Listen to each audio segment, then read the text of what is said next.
রুমকি 2 হাত কোলের উপরে রেখে বসে আছে চুপচাপ। আমি কয়েক সেকেন্ড তাকিয়ে থাকলাম, কি বলবো ঠিক করতে পারছিলাম না। শেষমেশ বললাম, আমি তোমার কাছে একটা কথা পরিষ্কার করে বলতে চাই। রুমকি মাথা নেড়ে বলল, বলুন। আমি তোমাকে এখনো ভালোবাসতে পারিনি, কখনো পারবো কিনা তাও জানি না। কথাটা বলার পর বুকটা হালকা হয়ে এলো, আবার ভারীও লাগলো। রুমকি চোখ নামিয়ে নিল। আমি ভেবেছিলাম সে কাঁদবে, কিন্তু কাঁদলো না।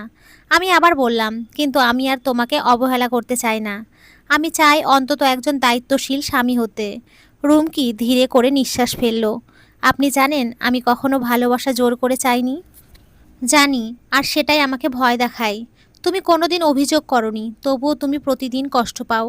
কিছুক্ষণ নীরবতা, তারপর রুমকি বলল, আমি শুধু এইটুকুই চাই, আপনি যেন আমার দিকে তাকান, মানুষ হিসেবে, স্ত্রী হিসেবে না হলেও চলবে।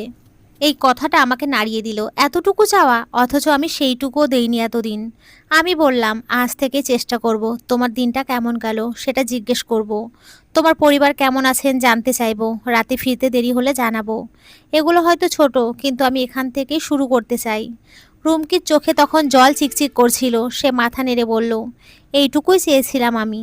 আমি প্রথমবার লক্ষ্য করলাম রুমকির হাসিটা খুব শান্ত। বড় করে হাসে না, শব্দ করেও না, শুধু চোখ হালকা ছোট হয়ে এক ধরনের নিশ্চিন্ত ভাব আসে। কিছুক্ষণ আমরা চুপ করে বসে থাকলাম, তারপর আমি বললাম, রুমকি, জি। তুমি কি খুব একা অনুভব করো? সে একটু ভেবে বলল, আগে করতাম, এখনো মাঝে মাঝে করি, কিন্তু আজ আজ একটু কম লাগছে। এই একটু কমটাই আমার কাছে অনেক বড় হয়ে ধরা দিল। ঘরে ফিরতে ফিরতে মনে হচ্ছিল আমি হয়তো এখনো ভালোবাসতে পারিনি, কিন্তু প্রথমবার কাউকে আর একা ফেলে রেখে ঘুমোতে যাচ্ছি না। সেদিন রাতে আমরা দুই প্রান্তে শুয়েছিলাম ঠিকই, কিন্তু মাঝখানের দূরত্বটা আগের চেয়ে একটু কম ছিল। কিছুক্ষণ বাদে রুমকি বলল, আমি একটু আপনার হাতটা ধরি। কত সরল আবদার, ফেলতে পারলাম না। হাত বাড়িয়ে রুমকির ডান হাতের উপরে রেখে চোখ বুঝলাম। না দেখেও বুঝলাম মেয়েটা হালকা কেঁপে উঠেছে, বোধহয় কাঁদছেও। আমি চুপ করে রইলাম, বুকের ভেতরে এক প্রশান্তি বেয়ে গেল। পরের দিন ঘুম ভাঙতেই দেখি রুমকি পাশে নেই। হাই তুলে চোখ ডলতে ডলতে রুম থেকে বের হলাম। শুক্রবার দিন সকাল সকাল বাবা পত্রিকা নিয়ে বসে যান। আজও তার ব্যতিক্রম নয়। চায়ের কাপে এক চুমুক দিচ্ছেন আর পত্রিকায় চোখ বোলাচ্ছেন। মা ডাইনিংয়ে বসে শাক বাছাবাছি করছেন। মিথিলা বোধহয় ঘুমে। বহুদিন পর সকালবেলা পুরনো দৃশ্য দেখে ভেতরটা কেমন শীতল হয়ে গেল। সাধারণত শুক্রবার কিংবা ছুটির দিনে বেলা করেই ঘুম থেকে উঠি। শুক্রবার শুধু নামাজের আগে উঠে গোসল সেরে মসজিদে চলে যাই। অন্যান্য ছুটির দিনগুলোতেও সময়ের কোনো ঠিক থাকে না। কখনো দুপুরে ঘুম ভাঙে, কখনো বিকেলবেলা। মা আমায় দেখে অবাক হয়ে জিজ্ঞেস করলেন, কিছু লাগবে তোর? চশমার ফাঁক দিয়ে বাবা এক পলক তাকালেন, এরপর আবার পত্রিকায় মনোযোগ দিলেন। আমি সরল গলায় বললাম, রুমকি। মা মুচকি হেসে রান্নাঘরের দিকে ইশারা করলেন। জানি না কেন আমার ভীষণ লজ্জা লাগছিল। রান্নাঘরে ঢুকতেই নাকে এলো গরম পরোটার গন্ধ। এক চুলোয় পরোটা ভাজা হচ্ছে, অপর চুলোয় কড়াই বসানো, তাতে কুচি করে কাটা আলু। রুমকি চুল বেঁধে কাজ করছে, কাজে ব্যস্ত সে। পেছন ফিরে তাকায়নি আমার পায়ের শব্দ পেয়েও। আমি কিছুক্ষণ দাঁড়িয়ে রইলাম, কি বলবো বুঝে উঠতে পারছিলাম না। শেষমেশ বললাম, সকাল থেকে কাজ করছো? রুমকি হালকা চমকে উঠল, তারপর মাথা নেড়ে বলল, হ্যাঁ, নাস্তা বানাচ্ছি, এরপর দুপুরে রান্না করব। আমি এগিয়ে গিয়ে বললাম, আমি কিছু করি? রুমকি এবার সত্যিই অবাক, চোখ বড় বড় করে তাকিয়ে বলল, না না, আপনি বসুন, হয়ে গেছে প্রায়। বসতে ভালো লাগছে না, বলো কি করা লাগবে। একটু ইতস্তত করে সে বলল, তাহলে ধনেপাতা ধুয়ে দিতে পারেন। ছোট কাজ, কিন্তু হাতে ধনেপাতা নিয়ে কলের নিচে দাঁড়াতে দাঁড়াতে মনে হলো, এই ছোট্ট কাজগুলোই তো সংসারের অংশ। এতদিন এগুলোকে তুচ্ছ ভেবেছি বলেই হয়তো সব কিছু ফসকে গেছে। নাস্তা খেতে সবাই একসাথে বসলাম। বাবার মুখে শান্ত হাসি। তিনি এতক্ষণ যা পত্রিকায় পড়েছেন সবটা আমাদের শোনাচ্ছেন। মা বারবার আমার দিকে তাকাচ্ছেন, কিছু একটা বলতে চেয়েও বলছেন না। রুমকি চুপচাপ আমার পাশে বসে আছে, মিথিলা আমার বিপরীতে বসা। খাওয়ার পর আমি নিজেই বললাম, আজ নামাজের পর একটু বের হব, তুমি আর মিথিলা যাবে? রুমকি থমকে গেল। আমি? হ্যাঁ, মিথিলা বলল, আমি যাব এক বান্ধবীর বাসায়, তোমরা দুজনে বেরিয়ে আসো। সে মায়ের দিকে তাকালো। মা মুচকি এসে বললেন, যাও মা, অনেক দিন তো কোথাও যাওয়া হয় না। সত্যি অনেক দিন রুমকি বের হয়নি এই বাসা থেকে। এমনকি বিয়ের পর বোধহয় দুবার বাপের বাড়িতে গিয়েছিল। তাও রাতে থাকেনি আমার অসুবিধার কথা ভেবে। সকালে গিয়ে আবার রাতে ফেরত চলে এসেছে। এসব আমি পরে শুনেছিলাম মায়ের কাছ থেকে। যদিও তখন বিরক্ত হয়েছিলাম। বিকেলবেলা রুমকিকে নিয়ে বের হলাম। রুমকি আজ সুন্দর একটা আকাশি রঙের শাড়ি পরেছে। শাড়ির পাটটা গাঢ় নীল রঙের, চুল খোপা করে বাঁধা, কপালে ছোট্ট একটা টিপ। খুব সাজেনি, তবুও চোখে পড়ার মতো সুন্দর লাগছে তাকে। আমি তাকিয়েছিলাম, বুঝতে পেরে সে চোখ নামিয়ে নিল। হালকা অস্বস্তি, আবার ভেতরে ভেতরে লুকোনো একরাশ আনন্দ। এতদিন পরে তার স্বামী ওকে এইভাবে দেখছে, এই বোধটাই যেন তাকে আনন্দ দিচ্ছে। রিক্সা ডেকে পাশাপাশি বসলাম। গন্তব্য শাহবাগ। আমার পরনে সাদা পাঞ্জাবি। অদ্ভুত কারণে সাদা নীল রংটা পাশাপাশি বেশ মানায়। রিক্সাটা চলতে শুরু করতেই পরিচিত কোলাহল ছেড়ে অপরিচিত কোলাহলে ঢুকে গেলাম। মাঝে মাঝে আঁকা বাঁকা রাস্তা ধরে চলছে রিক্সা। রিক্সা ঝাঁকুনিতে রুমকির আঁচলটা একবার হালকা উড়ে আমার হাতের উপরে এসে পড়ল। রুমকি সরালো না, আমিও কিছু বললাম না। দুজনে বুঝে নিয়েছি কিছু স্পর্শ প্রশ্ন ছাড়া থাকা ভালো। শাহবাগের কাছাকাছি চলে এলাম। রুমকি চারপাশটা আগ্রহ নিয়ে দেখছিল, চোখে কৌতূহল, মুখে হালকা বিস্ময়। আমি জিজ্ঞেস করলাম, এখানে আগে এসেছো? সে মাথা নেড়ে বলল, না, কিন্তু অনেকবার আসতে চেয়েছিলাম, কখনো আসা হয়নি। কার সাথে আসবো বলেই সে চুপ করে গেল। রিক্সা থামতেই ভাড়া মেটালাম, নামার সময় হাত বাড়িয়ে দিলাম। রুমকি এক মুহূর্ত দেরি করে হলেও নিজের হাতটা রাখলো, খুব শক্ত করে ধরলো আমার হাতটা। ফুলের দোকানের পাশ দিয়ে হেঁটে টিএসসির দিকে যাচ্ছি। পাশে তাকাতেই খেয়াল করলাম রুমকি মনোযোগ দিয়ে ফুল দেখছে। কোন ফুল পছন্দ তোমার? প্রশ্ন শুনে রুমকি চোখ সরিয়ে আমার দিকে তাকায়। হ্যাঁ, আমি হাঁটা থামিয়ে জিজ্ঞেস করলাম, তোমার প্রিয় ফুল কোনটা? রুমকি এক মুহূর্ত ভেবে জানালো, হলুদ গোলাপ আমার ভীষণ পছন্দ। তুমি একটু দাঁড়াও, আমি আসছি। আমি ফুলের দোকানের দিকে ঘুরে গেলাম। একটা ফুলের দোকানে ঢুকে পড়তেই রঙিন ফুলের গন্ধে চারপাশ ভরে উঠল। চোখ বুলালাম একবার, শেষমেশ হলুদ গোলাপের দিকে চোখ গেল। ছোট্ট একটা তোড়া বানাতে বললাম দোকানিকে। তোড়াটা হাতে নিয়ে ফিরে আসতেই দেখলাম রুমকি ঠিক সেখানেই দাঁড়িয়ে আছে, দুই হাত সামনে জড়ানো, চোখে এক ধরনের অচেনা উৎকণ্ঠা। আমাকে দেখে সে একটু অবাক হলো। আমি তোড়াটা ওর দিকে বাড়িয়ে দিলাম, নাও। রুমকি যেন বিশ্বাসই করতে পারছিল না, আমার জন্য? আমি মাথা নেড়ে বললাম, হ্যাঁ। সে তোড়াটা নিল খুব সাবধানে, যেন ভেঙে যাবে এমন কিছু হাতে নিয়েছে। চোখ নামিয়ে ফেলল, তারপর ধীরে করে বলল, ধন্যবাদ। ধীরে ধীরে তার ঠোঁটে ফুটে ওঠে মিষ্টি হাসি। সেই হাসির সাথে তার গালের টোল স্পষ্ট দেখতে পেলাম। হাসলে মেয়েটাকে কত সুন্দর লাগে, আশ্চর্য, মেয়েটা হাসে না কেন? আমরা আবার হাঁটতে শুরু করলাম। টিএসসির দিকে এগোচ্ছি। রুমকি মাঝে মধ্যে তোড়ার দিকে তাকাচ্ছে আর হাসছে। মনে হচ্ছিল এই অল্প কয়টা হলুদ গোলাপি আজ তার দিনের সবচেয়ে বড় প্রাপ্তি। টিএসসি নিয়ে রুমকিকে আমার পছন্দের তেঁতুল চা খাওয়ালাম। রুমকি প্রথমে নাক মুখ কোচকায়, মেয়ে মানুষ হয়েও তার নাকি তেঁতুল অপছন্দ। পরে অবশ্য এক চুমুক দিয়ে সে তেঁতুল চায়ের ভক্ত হয়ে গেছে। সোহরাওয়ার্দী উদ্যানে ঢুকতেই নজর গেল এক মধ্যবয়সী নারীর দিকে। তিনি রং বেরঙের চুড়ি বিক্রি করছেন। হুট করে অঞ্জনার কথা মনে পড়ল। এখান থেকে কতবার যে তাকে চুড়ি কিনে দিতে চেয়েছি, সে নেয়নি। চুড়ি অঞ্জনার অপছন্দ ছিল। আচ্ছা, রুমকি কি চুড়ি পছন্দ করে? তার হাতের দিকে তাকালাম, দুই হাত খালি। কি মনে করে জিজ্ঞেস করলাম, রুমকি, তুমি চুড়ি পরোনি কেন? জবাব দিল, এই রঙের চুড়ি নেই আমার। বুঝতে পারলাম সে চুড়ি অপছন্দ করে না। গেলাম চুড়ি কিনতে, যদিও বারণ করেছিল, কিন্তু শুনিনি। কেন শুনবো? নীল রঙের চুড়ি কিনলাম। দোকানিকে দাম পরিশোধ করে রুমকির দিকে ফিরলাম। রুমকি কপট রাগ দেখিয়ে বলে, কি দরকার ছিল কেনার? আমি সোজা সাপটা জবাব দিলাম, ইচ্ছে করলো কিনতে, তাই কিনলাম, এখন হাতটা দাও। অবাক হয়ে সে তাকালো। আমি হাসি দিতেই লজ্জা পেয়ে হাত বাড়ালো।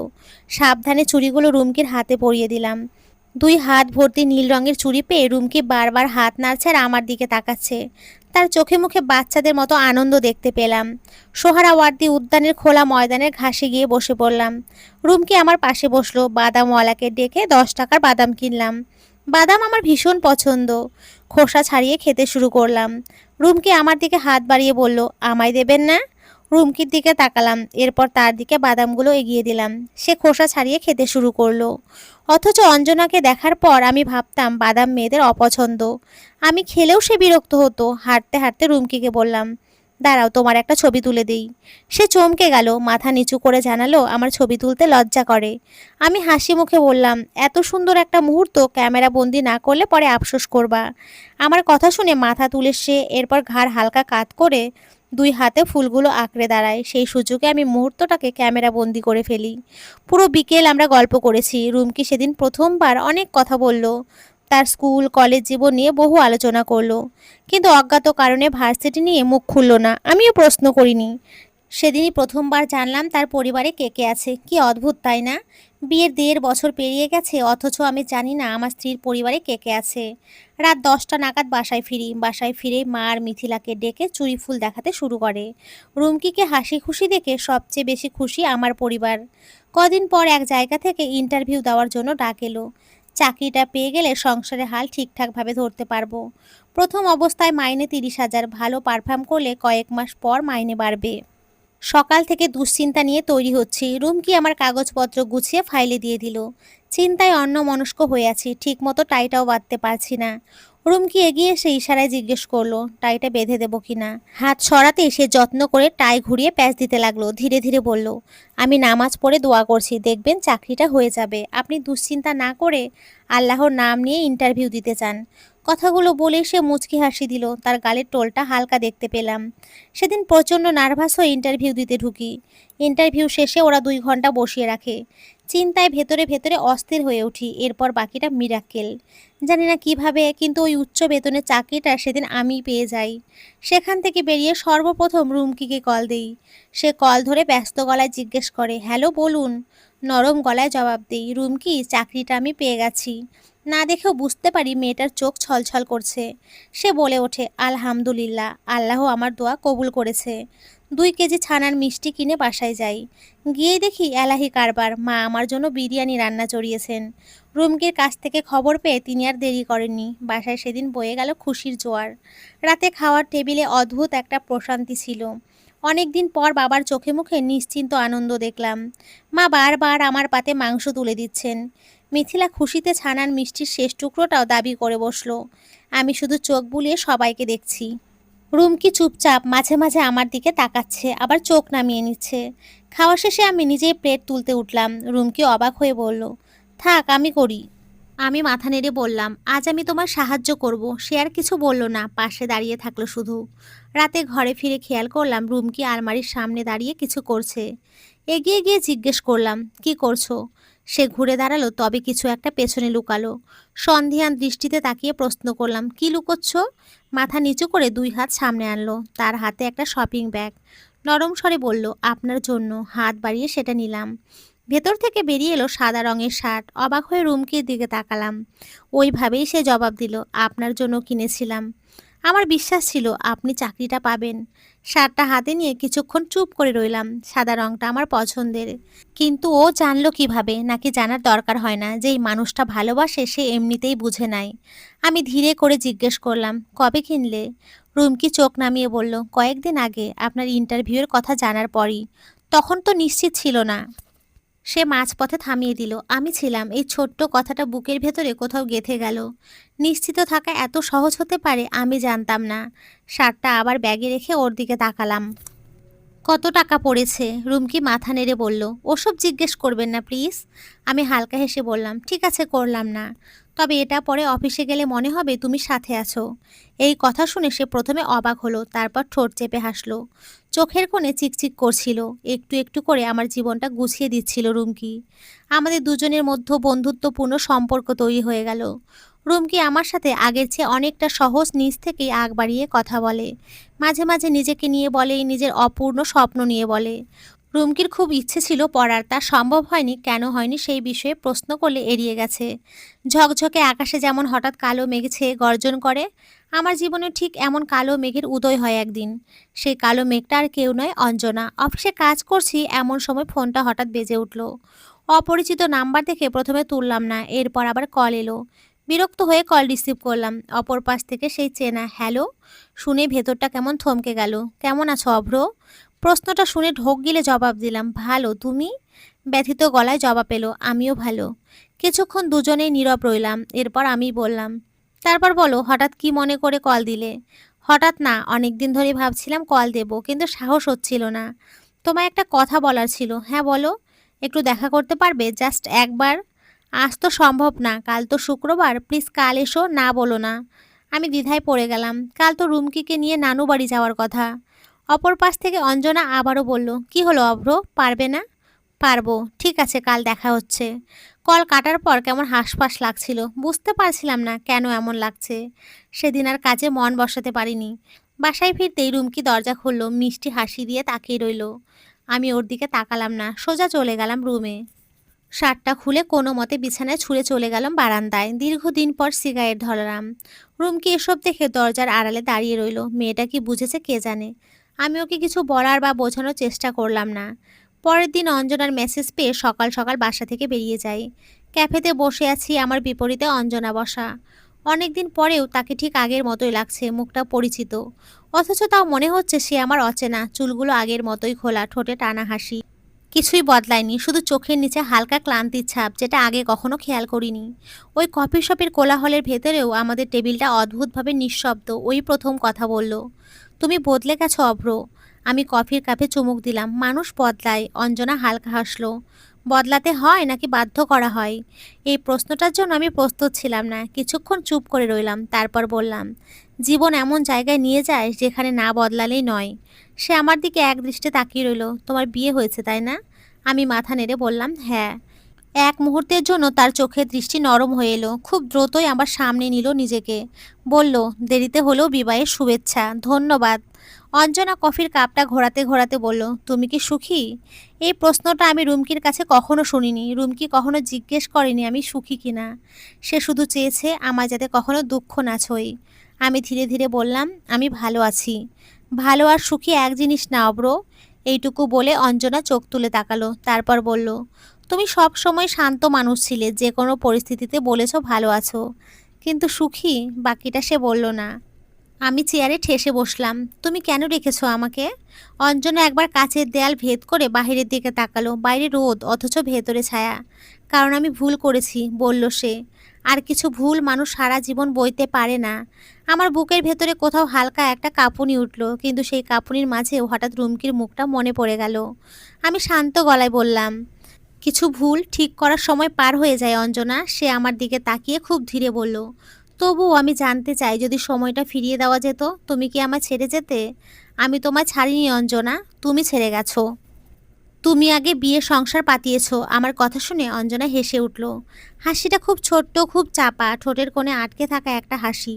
যেন কাঁদবে না হাসবে সেটা নিজেও ঠিক করতে পারছে না। চোখ দুটো কিন্তু হাসলো না, বরং এক মুহূর্তের জন্য দৃষ্টি নামিয়ে নিল সে। নিচু গলায় বলল, হ্যাঁ, সেটাই তো সবচেয়ে বড় পার্থক্য অব্র। বিয়ে আর সংসার এক জিনিস না। হাসিটা মিলিয়ে গেল খুব দ্রুত। আমার চোখে মুখে বিরক্তির রেখা ফুটে উঠল। এসব এখন আমাকে কেন বলছে সে? দেখো অঞ্জনা, তুমি কি বলতে চাচ্ছ সোজা সাপটা বলো, হেয়ালি করো না। 8টা বছর আমাকে অপেক্ষা করিয়ে শেষে বিয়েটা করলে না। বাধ্য হয়ে বাবার ব্ল্যাকমেলের শিকার হয়ে বিয়েটা করলাম। জানো অভ্র, বিয়ের পর এক রাতও এমন যায়নি আমি তোমায় মনে করিনি। কাঁদতে কাঁদতে বালিশ ভিজিয়েছি। কথাগুলো বলতে বলতে কেঁদে ফেলল সে। আমি তাকালাম না, ইচ্ছে করলো না। একটু পর অঞ্জনা নিজেকে সামলে নিল। টিস্যু নিয়ে চোখ মুছে নিল, নাক টেনে বলল, যে ঘরে আমার বিয়ে হয়েছিল একদিনও সুখ পায়নি। লোকটা মদ খেয়ে এসে রোজ রাতে মারত। সব সময় মনে হতো মরে গেলে বেঁচে যাব। কিন্তু নিজের জীবন নিয়ে নেওয়ার মতো সাহস কখনো হয়নি আমার। শুধু মনে হতো তুমি এসে আমায় নিয়ে যাবে। 6 মাস সেই সংসারে পড়ে থাকার পর ডিভোর্স হয়ে যায়। কথাগুলো বলতে বলতে অঞ্জনা থেমে গেলে আমি তাকিয়ে দেখলাম সে একটা টিস্যু নিয়ে টুকরো টুকরো করে টেবিলের উপরে রাখছে। এটা অঞ্জনার পুরনো অভ্যাস। কেন জানি আজ এসব বিরক্ত লাগছে। অথচ একসময় এসব দেখলে হাসতাম। কতবার তোমার সাথে যোগাযোগ করতে চেয়েছি, কিন্তু সাহসে কুলোয়নি। ভেবেছিলাম আমার মতো মেয়েকে তুমি আর গ্রহণ করবে না। যেদিন সাহস হলো জানলাম তুমি বিয়ে করেছো, তবে সুখী নও। তাই ভাবলাম, কি ভাবলে? প্রশ্নটা করতেই অঞ্জনা আমার চোখের দিকে তাকালো। ইতিমধ্যেই আমার দৃষ্টি শক্ত হয়ে উঠেছে। অঞ্জনার ছলছল দৃষ্টিতে আশার আলো দেখতে পেলাম। ভাবলাম, দুটো মানুষ নিজেদের ভালোবেসে আলাদা থেকে কষ্ট পাচ্ছে। এর থেকে ভালো হই দুজন একত্রিত হয়ে যায়। অঞ্জনার কথা শুনে আমার চোয়াল শক্ত হয়ে এলো। শোনো অঞ্জনা, তোমার জীবনে যা ঘটে গেছে তার জন্য তোমার প্রতি আমার সমবেদনা রইল। আমি স্বীকার করছি আমি একজন ব্যর্থ প্রেমিক, যে তোমায় ভালোবেসেও নিজের দেওয়া কথা রাখতে পারিনি। তুমি চলে যাওয়ার পর ভেবেছিলাম আমার জীবনে আর কিচ্ছু নেই। আমি ভুল ছিলাম অঞ্জনা। তুমি আমার প্রথম প্রেম হলেও আমার শেষ প্রেমটা রুমকি। একটু একটু করে মেয়েটা আমায় মৃত্যুর মুখ থেকে ফেরত এনেছে। স্বার্থ ছাড়া আমায় ভালোবেসেছে। আমায় পাবে না জেনেও দিনের পর দিন অপেক্ষা করেছে। আমার অনুপস্থিতিতে পুরো পরিবারকে সে আগলে রেখেছে। তুমিই বলো, এমন একটা মানুষকে জীবনসঙ্গী হিসেবে পেয়ে আমি কখনো খারাপ থাকতে পারি? কথাগুলো শুনে অঞ্জনা অবিশ্বাস্য চোখে তাকিয়ে রইল। আমি রুমকিকে ভালোবাসি। রুমকি আমার স্ত্রী, আর এমন মেয়েকে নিজের অর্ধাঙ্গিনী হিসেবে পেয়ে নিজেকে খুবই ভাগ্যবান মনে হয়। অঞ্জনা, তোমার কাছে আমি কৃতজ্ঞ। সেদিন তুমি আমায় ছেড়ে না গেলে এত ভালোবাসা পেতাম না জীবনে। আমার কথাগুলো শেষ হতেই অঞ্জনা আর কিছু বলল না। চোখের দৃষ্টি কফির কাপে আটকে রইল, ঠোঁট দুটো কাঁপছিল, কিন্তু কোনো শব্দ বের হলো না। চোখ মুছে তাকালো। কিছুক্ষণ পর খুব ধীরে সে বলল, তুমি বদলাওনি অভ্র। তুমি আগের মতোই আছো, শুধু এবার তুমি সঠিক মানুষটাকে বেছে নিয়েছো। এই প্রথম তার কণ্ঠে কোনো অভিযোগ ছিল না, ছিল একরাশ ক্লান্ত স্বীকারোক্তি। সে ব্যাগটা কাঁধে তুলে নিল, উঠতে উঠতে একবার আমার দিকে তাকালো। রুমকির যত্ন নিও, কিছু মানুষ জীবনে আসে ভাঙতে না, গুছিয়ে দিতে। আমি মাথা নেড়ে বললাম, আমি জানি, ভালো থেকো। অঞ্জনা আর পেছনে তাকায়নি, ক্যাফের কাছের দরজা ঠেলে বেরিয়ে গেল সে। সে ভিড়ের ভেতরে মিলিয়ে যেতেই মনে হলো একটা দীর্ঘ অধ্যায় নিঃশব্দে বন্ধ হয়ে গেল। কফির কাপটা ঠান্ডা হয়ে গেছে কখন বুঝিনি। ফোনটা বের করে রুমকিকে কল দিলাম, ধরলো না। বহুদিন বাদে মনে হচ্ছে বুকের উপর থেকে জমিয়ে রাখা পাথর সরে গেল। ভাবলাম বাসায় ফিরে রুমকিকে নিয়ে কয়দিনের জন্য কোথাও বেড়াতে যাব। আমাদের তো নানুর বাসায় যাওয়ার কথা ছিল, সেখানে যাব নাকি ওকে বাপের বাড়িতে নিয়ে যাব। বহুদিন বাপের বাড়ি যায়নি মেয়েটা, নাকি একবার কক্সবাজার নিয়ে যাব। আমাদের তো এখনো হানিমুনে যাওয়া হয়নি। এক কাজ করি, বাসায় ফিরে বরং রুমকিকে জিজ্ঞেস করব সে কি চায়। কলিং বেল দিতেই মিথিলা দরজা খুলল, ওর মুখখানা কালো দেখলাম। আমি হাসি মুখে জিজ্ঞেস করলাম, কি রে, সকাল সকাল মুখটা অমন করে রেখেছিস কেন? নিজের ঘর থেকে মা বেরিয়ে এলো, শক্ত গলায় জিজ্ঞেস করলো, কোথায় গিয়েছিলি তুই? আমার হাসি মুখ মিলিয়ে গেল। মাকে আজ অন্যরকম লাগছে। কেন মা, কিছু হয়েছে? আমার প্রশ্নের উত্তর দে। আমি উত্তর দিতে পারলাম না, মাথা নিচু করে রইলাম।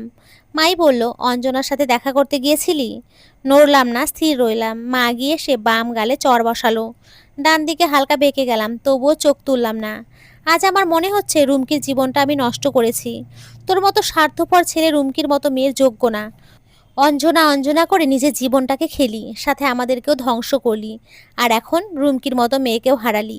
মায়ের শেষের কথা শুনে চোখ তুলে তাকালাম। মা বিলাপ করতে করতে কান্না করে দিল। মিথিলা এগিয়ে সে মায়ের বাহু ধরল। আমি দ্রুত নিজের রুমে গেলাম। বাথরুম, বারান্দা, কোথাও রুমকি নেই। আলমারি খুলতেই দেখি রুমকির সকল জামা কাপড় গায়েব। হঠাৎ আমার বুকের ভেতরে থাকা কলিজায় চাপ দিল। রুমের দরজার সামনে দাঁড়িয়ে মা বলল, রুমকি নেই, চলে গেছে। আমি এগিয়ে এসে জিজ্ঞেস করলাম, রুমকি কোথায় গেছে মা? মিথিলা দাঁতে দাঁত চেপে জবাব দেয়, কেন, ভাবিকে এত কষ্ট দিয়েও মন ভরেনি? মেয়েটা তোমাকে নিঃস্বার্থভাবে এত ভালোবাসলো, আর তুমি কি না তাকে এভাবে ঠকালেছি? তোমাকে নিজের ভাই ডাকতেও লজ্জা করে।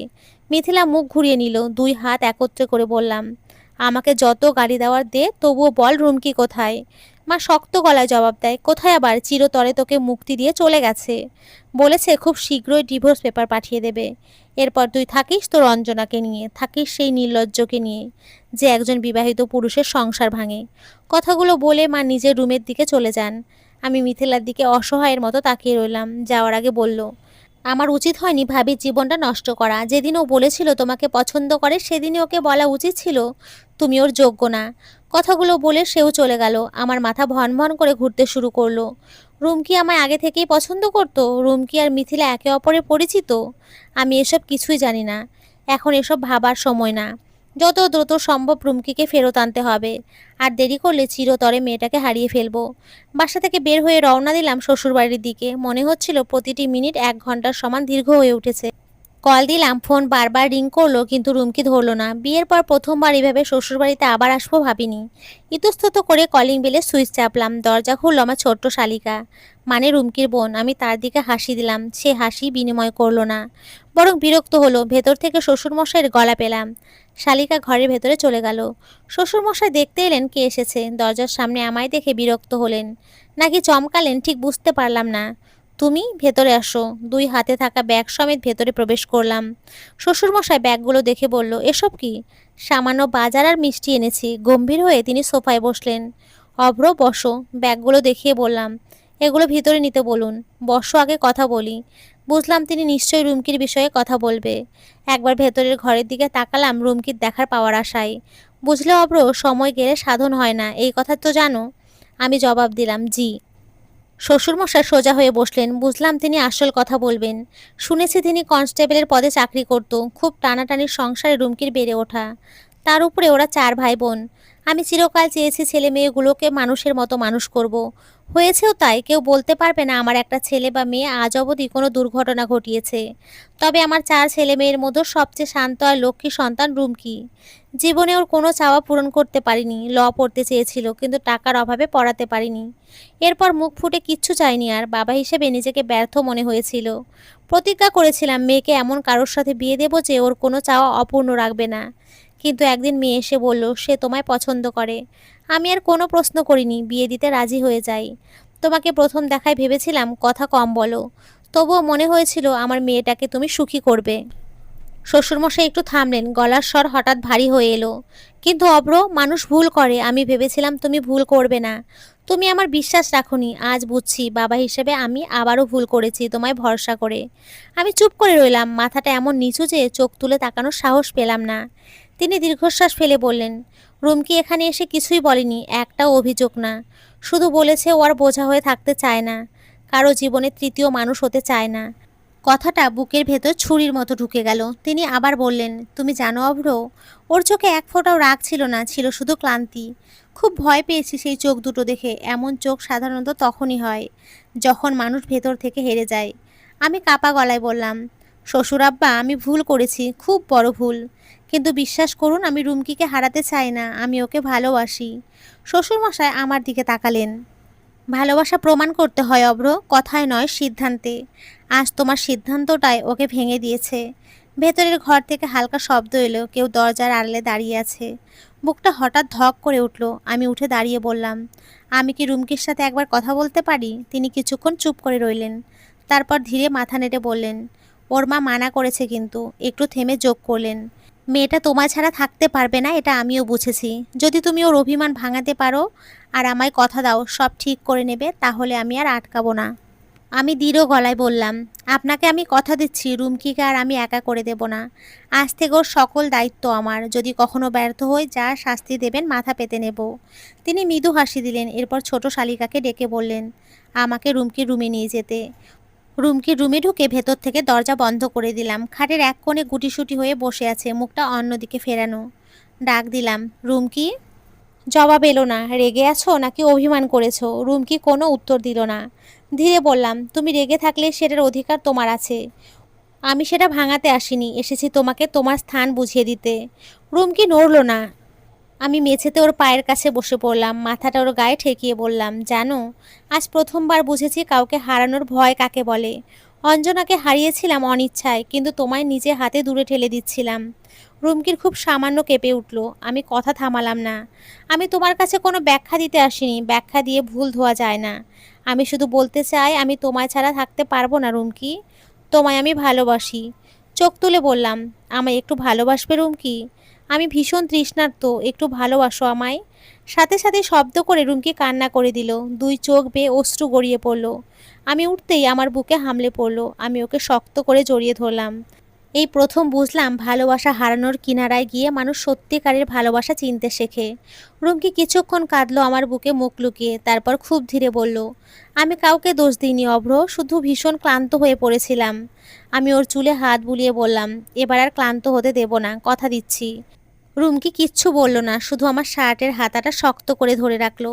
বাইরে দুপুর গড়িয়ে বিকেল নামছে। জানালার ফাঁক দিয়ে নরম আলো এসে রুমকির চোখে পড়ল।